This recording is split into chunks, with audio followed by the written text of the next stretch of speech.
दोस्तों, अगर आपको या आपके आसपास किसी को नी इंजरी हुआ है और एमआरआई पे पार्शियल एसीएल टेयर आया है, तो ऐसे केस में क्या करना चाहिए? सर्जरी ट्रीटमेंट है कि फिजियोथेरेपी करना चाहिए? ये एक आज हम इस वीडियो में जानेंगे।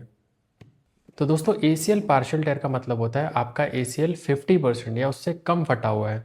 तो जैसे ये अगर आपका नी है और इसमें ये एसीएल लिगामेंट है, तो इस लिगामेंट की पूरी थिकनेस का 50% या उससे कम पार्ट जब फटता है तो इसे हम पार्शियल टेयर बोलते हैं। तो ऐसे केस में सर्जरी या फिजियोथेरेपी क्या ट्रीटमेंट है? तो इनिशियली ऐसे केस में फिजियोथेरेपी एंड स्ट्रक्चर्ड रिहैबिलिटेशन से ट्रीटमेंट किया जाता है, जो 2 से 3 महीने तक कंटिन्यू करना होता है। सो 2 से 3 महीने के बाद हम रीअसेस करते हैं कि अब आपका नी फंक्शनल है या फिर नॉन फंक्शनल है।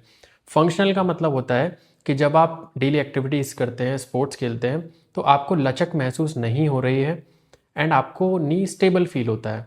एंड जब मैं एग्जामिनेशन करता हूँ तो उस पर भी मुझे नी स्टेबल फील होता है। तो ऐसे केसेस में हम रिहैब को कंटिन्यू करते हैं and we plan for return to sports और daily activity with structured rehabilitation.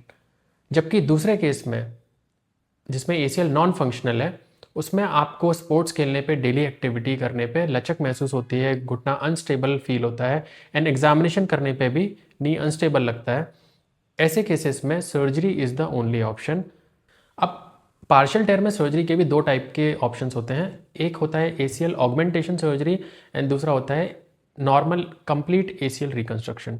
तो एसीएल ऑगमेंटेशन में हम जो बचा हुआ पार्ट होता है एसीएल का, उसको निकालते नहीं हैं एंड जो डैमेज पार्ट है उसको ट्रिम कर देते हैं एंड एक पतला एसीएल का ग्राफ्ट बना के हम पास में ही उसको ऑगमेंट कर देते हैं। इसे एसीएल ऑगमेंटेशन सर्जरी बोलते हैं। जबकि एसीएल रिकंस्ट्रक्शन में हम पूरे एसीएल को निकाल देते हैं एंड कंप्लीटली नया एसीएल को रिकंस्ट्रक्ट करते हैं। ऐसा क्यों करना पड़ता है? क्योंकि कई बार ऑगमेंटेशन के टाइम पे भी एसीएल के बचे हुए पार्ट का डैमेज होने का रिस्क होता है एंड ऐसे केसेस में हमको फिर ऑगमेंटेशन करना पॉसिबल नहीं होता है एंड हम कंप्लीट रिकंस्ट्रक्शन करते हैं।